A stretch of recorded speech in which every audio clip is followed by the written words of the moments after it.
I think we can all agree here that sweat is pretty gross, but it's also really important when it comes to things like regulating our body temperature and keeping our skin moisturized. Right now, as we're all sitting here, every pore of our bodies is continuously releasing this slimy mixture of biological trash. But I like to think that one man's trash is another woman's treasure. My thesis research is focused on the study of sweat for various compounds. Speaking of one of these compounds, have you ever smelled a drunk person? After a late night of drinking, they literally reek of alcohol. Not only is it on their breath, but it's also oozing out of their pores. And if you can smell it on their body, you can most likely test for it as well. And this is exactly what I've done using enzymes.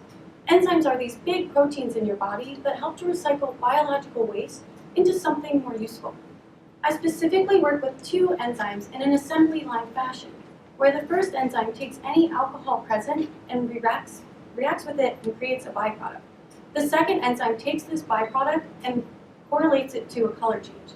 Now, due to the specificity of this reaction, the amount of color produced is directly related to the amount of alcohol present.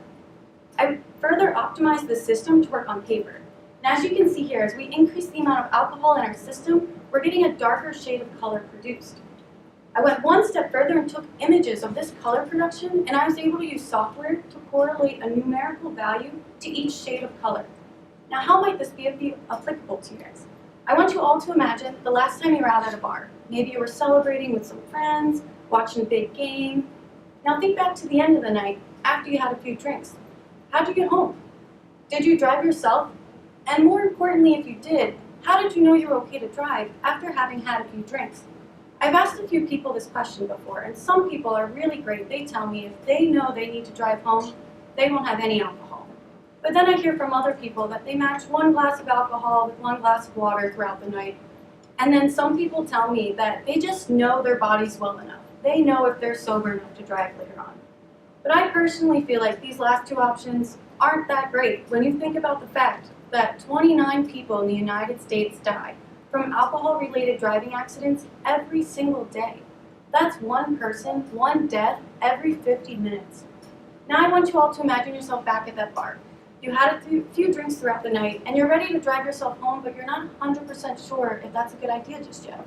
So what do? You reach into your pocket and you pull out this patent-pending product that we're developing in our laboratory, where you can rub your fingertips on a piece of paper in order to gather some sweat. And after about a minute, you'll be able to take a picture with your phone, and the application will tell you your BAC. Then you know for sure if you should be getting into the driver's side or the passenger side door. Thank you.